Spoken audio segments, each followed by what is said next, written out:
So next we're going to be bringing on Casey Hasten. I am very excited to have Miss Casey with us. She is a very interesting, very spirited, a very giving human being. Let's see if can we bring on Casey. There she is. Hi guys, how are y'all today? Good. And Casey, guys, she hosts her own show, VIP, a really great podcast. Definitely check that out. Tons of great advice, very interesting guests. She's been in recruiting for we'll say a long time, a very long time. Very good at networking, that kind of thing. But one of the first things that I really wanted to ask you about, Casey, because I love your insight into this subject, is so we were just about diversity with Heather, right? And what it looks like after you've started. But what about before? What about when people are looking for their jobs and they're afraid that they won't be hired because they are in a minority community or they have a physical impairment or something along those lines? What is your recommendation there? My recommendation there is just to own it. For example, and let's just talk about the physical limitations. I worked with a candidate for many, many years that had cerebral palsy. Brilliant guy, but often he got passed over just because, he had to walk a little funny and they weren't really sure if he could type. And so we wanted to kind of bring his skill set forward. And, we would do a typing test for him so that they could see that. We would, preempt any of those reasons why they might not hire him just because he had a limitation. And so I would just say, own it. And honestly, if that company's not going to hire you because you are a minority or you have a limitation, is that really who you want to be working with? Right. I I actually say that all the time. That is my thing is, how much do you really want to work for that credit company? I've had people too, and I know you've probably had this experience. I've had candidates that were afraid that their name would not get them hired, that they wouldn't even have a chance to showcase themselves. Absolutely. And again, I'm kind of back to that whole mindset of, well, just don't work for that company. Do you really want to? But sometimes the company is great and maybe just the person initially screening isn't the best. So what I would say there is, use those alternate methods. And also, I actually had one candidate, she would use her middle name, because her name was something that was completely not her fault, offensive in America, but not offensive where she was from. And so her name was spelled, it was a very bad word when you said it in English, and it did stop her from getting opportunities. And where she was from, it was not a problem, but here it was an issue. So she used her middle name instead, and then she would just let them know at the time of interview, by the way, this is my full name. And then she was very successful. She got a job almost right away with that. But what are some of your tips for people that have, let's say, you gave some great examples for physical disability. What about ageism? What are some of the ways to overcome that? Because we all know that's the biggest one right now. That is tough. It really is. Yeah. I mean, I would be discriminated against today.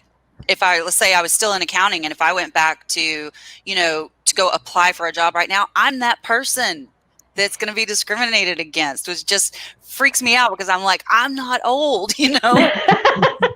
I don't think you're old, Casey. I don't think you're old. Like I tell my team, I'm like, I can run circles around you. I don't care how old you are. True story. There's not much you can do, right? If you've got that experience, what I would recommend is maybe don't put a big bullet at the top of your resume saying, I have over 30 years of experience. Yes. Don't do that. And also, don't put your college dates. That can also help. Don't do that. Yeah. Don't do that. What about just putting the last couple positions you've been on or the most prominent positions for the role that you're applying for versus your whole history? Right. I don't disagree with that, but I've had clients get really mad about that too. So what I would recommend is maybe go through the last 10 to 15 years and then just put real small at the bottom, other experience. And then just list the other companies you worked for and the roles that you had, and maybe don't include the dates. That's an excellent suggestion, actually. That is a really good one because, and honestly, I hear a lot of clients, and not all. I've had some like you as well, Casey, but most of them are saying if it was 10 years ago, it's irrelevant. If it's more than 10 years ago, it's irrelevant. So that's kind of the age. I say between 7 to 10 years, and then after that, like you said, maybe just little itty bitty mention those things. And don't describe them, just say the roles and the companies. Yeah. Exactly. It's an easy way to work around that. I love what you said at the beginning, Casey, about just owning up to it to some degree, because and just talking about it, right? I mean, if it's a physical limitation, I mean, it's going to be the quote unquote elephant in the room, right? And the person interviewing you is not going to bring that up. At least a good interview, they're not going to bring that up first. But as a candidate, if you're able to confidently talk about that elephant in the room, to me as a hiring manager, potentially that just like, oh, they address something that could potentially be a concern, but since I'm not going to ask about it, I'd never really know how much of a concern it could be. They're addressing it. I now can move on and really not even consider it, even if I was. So I love that, and it shows a confidence on a candidate's perspective, at least in my opinion. I love that advice. Yeah, you just want to you want to be really careful with how you address that, simply because you don't want to set the company up to be sued for discrimination. Right. Yeah. Like, I come in and I say, hey, I'm pregnant, and then you don't hire me, I can come back and maybe prove a case that you didn't hire me because I was pregnant. So yes, I think that's good to get that out and to talk about it. And maybe instead of saying, let's just go back to the cerebral palsy, maybe instead of addressing it head on, say something like, my typing skills are fantastic. I can type 100 words per minute. Right. And that addresses that concern without actually addressing the disability. Right. And I was going to say on the pregnant, when you said pregnant, that's a really big one, because I've spoken to a lot of women lately that they can't get a job because their bellies are showing. And so people are going, yeah, you're just going to leave me in a few months, whatever. Yeah. So this is one thing I told them. I said, talk to them about how you're comfortable working remotely and still contributing, while you're, and in the instance that you're not available at work, and don't address your pregnancy. Like you said, don't address that because that sets them up, right? But say things like, I'm always glad if I'm sick or something like that to take my computer home and still contribute to the team and that kind of thing. And, this is my career goals. And I told them to talk about their goals, because that lets the person know that I'm thinking professionally. Yes, I'm going to have this baby, but I'm thinking professionally, and I'm looking to the future and what I'm going to be able to contribute, because people are always scared that a pregnant woman's not going to come back. Yep. It's not even really the maternity leave. It's that they're not going to come back. They're going to get home with that baby and not want to leave. Yeah. Yeah. Which does happen. Now, side note, ladies, or gentlemen, because I've known some daddies that did this too. Seriously, I've had 2 dads that bailed on jobs that said, I want to be a stay-at-home dad. And I thought that was terrific. I had a stay-at-home dad. But what you do is make sure that your employer knows that. Don't wait until the last day when they're thinking you're coming back and then tell them, okay, guys, a few weeks in if that's what you're going to do. So as soon as you make that decision, give them a few weeks notice. And if you didn't make that decision until right about the time you're about to come back, then you need to go back for at least a little while to give them a chance to replace you. You can always, go back out later, but you need to go back long enough to give them a chance to replace you. That's only right. And the same thing with anything else like that big life change that you're planning on making. Just include your employer. That's so crucial. I think transparency and open communication will go so far in a company that it just, it doesn't give people the ability to make up information and write their own scripts in their head if you are open and transparent, right? Right. Totally. Right. 100%. 100%. And one thing, Casey, go ahead. I'm sorry, Catherine. I think that plays into that thought of when I'm asking questions from the other side of the table, I mean, the answers are important, but I'm also interested in how you're answering, the authenticity that you're bringing to the answer, your body language and your voice inflection and all those things. But there's more to just the answer, right? Like the being forthcoming in a pithy, appropriate way that bring, so I'm understanding like this person can really get their point across in a exact way, and they're confident in doing it, but there's a lot more to the answer. So when you bring those things up, you're telling more about who you are than just answering the question. I agree. 100%. 100%. Yep. And we have a question that's basically saying, what are your thoughts about hiring someone that's better than you? So that's more skilled or something like that. Oh, I got this. I got this. All right, do it. One of the best pieces of advice that I was ever given was from one of my great CFOs. And I said, how do you do it? How do you keep rising and just do such a great job? And he goes, Casey, I always hire people that are smarter than me. So I am 100%. 100% on board with that, because you're going to learn from them. Absolutely. You're going to learn from them, and they're going to push your skill level up too. And 100%. You'll teach them. Right. And guys, it's the same thing if you're on the candidate side of that, right? And you know that you're extremely skilled, and let's say you've looked up the person that you're interviewing with on LinkedIn, and maybe they appear at least to be a few steps behind you career-wise.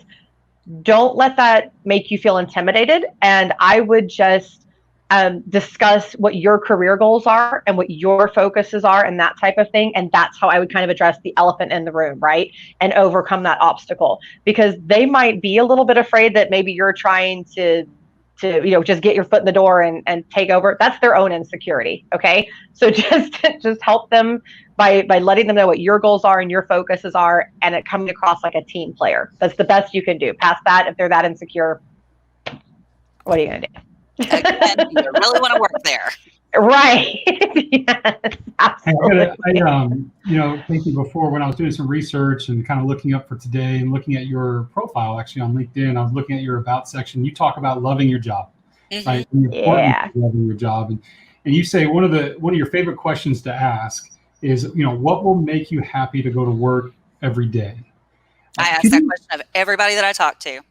Could you share with us what you're looking for? I think I know, but what are you looking for? And not particularly the exact answer, but what are you looking for from a candidate that answers that question? And in your mind, what is like a yep, they nailed it type of response to that? Passion. If they answer with passion. And I can give you a perfect example. I just met with a candidate earlier this week, and he was trying to transition into teaching, CPA, and so teaching, and right now schools aren't in session, but he really didn't want to go into a classroom with all these kids and germs. But every time he kept talking to me about going back into accounting, he would just deflate. Because he wants to help kids so bad. And I told him, I said, I'm not getting you a job in accounting.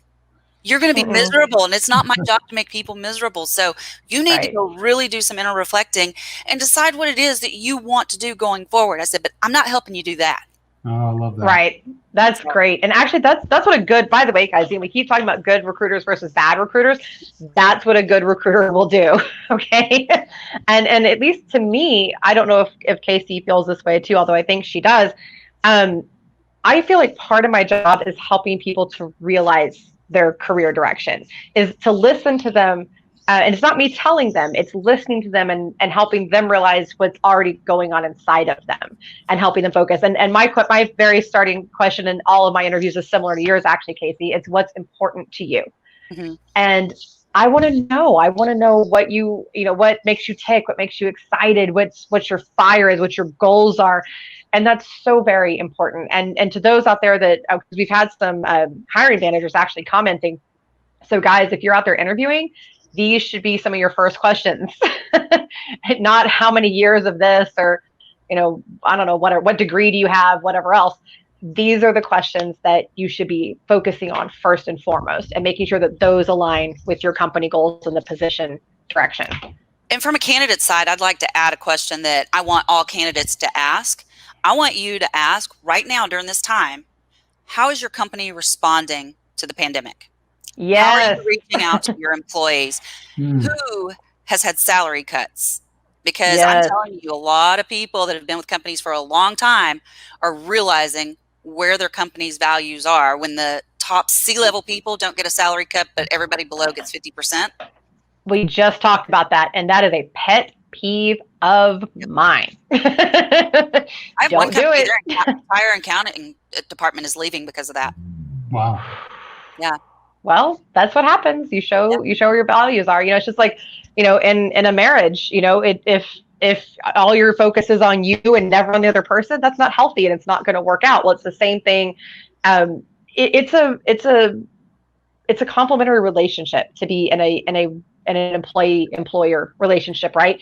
And you have to, there's a word I'm trying to think of right now and it's completely eluding me, but you have to give and take constantly, and if you're not considering that other side, it's going to blow up. Whether it's the employee not considering it or the employer, it will blow up and it won't be bad. I mean, it will be bad. It'll not be good at all. I love those questions too, because it's kind of like what we're talking about. As if you're a candidate, you got to be able to answer questions that bring up the authenticity in you.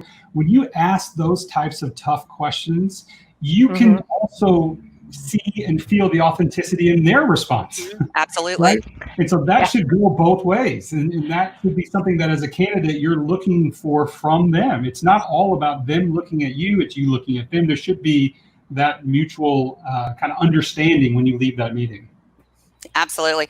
And real quick, I'm not sure if this is the direction you wanted to go, but I wanted to make sure people weren't disappointed since we said that I was going to talk about the job market. Oh yeah, right. I totally got off. I got off topic. That was my fault. Sorry. No, it was great. I love that. I love that it was so fluid. But I did want to talk to people and let you know that I know it's tough out there right now. I do know that. And I am doing my very best to help get people back to work. But there's hope. There really is. I mean, we're seeing an uptick in job orders that are coming our way. I mean, we're not back up to full steam ahead yet, but it's getting there. It's slowly getting there. And I was just looking at the job reports for the US, and we added 4.8 million jobs in June. So, and unemployment has dropped by about 3%. So, and which is huge. Yeah, it is huge. And so I think this is all evidence that we're slowly getting back to normal. And I just don't want people to lose hope. I want you to know that we're going to get through this, and we're going to, those jobs are going to come back. Our economy is going to come back, and it's going to be fine. And I'm going to say on that note, what I'm seeing is companies saying, okay, now we've figured it out. Even the ones that kind of struggled at the beginning to figure it out, they're saying, okay, we're figuring it out. And so they're able to bring people back to work. Furloughs are ending. New positions are slowly coming open and that kind of thing. So right in line with that, that's exactly what I'm seeing too. And I was talking to one of my friends in Canada who was saying the same things, and a friend of mine in Europe who was saying the same thing, that everything is slowly coming back. So just be patient, guys. I know it's taking a little longer than normal. And especially for those who are at higher level positions, it probably will take longer. But also be patient with HR people. They're just coming back to, I've been messaging with HR people that have been furloughed for 3 months. Guys, give them a chance to catch up, give them a chance to orientate. They'll get back to you. They're coming. Just be a little bit patient. They'll be right there with you. Absolutely. So yeah. What that was it. Hope and just energy, and I mean, I think that's what people need to know and they need to hear. And so we appreciate that, Casey. Thank you so much for being here and sharing with us. Yes, thank you so much. And connect with Casey and watch. We Are VIP is the full name, right? I always just say VIP, but it's We Are VIP. Yeah, and check out her podcast, guys. It's so awesome and so inspirational. And connect with Casey. She's always glad to help. So bye, Casey. See y'all later.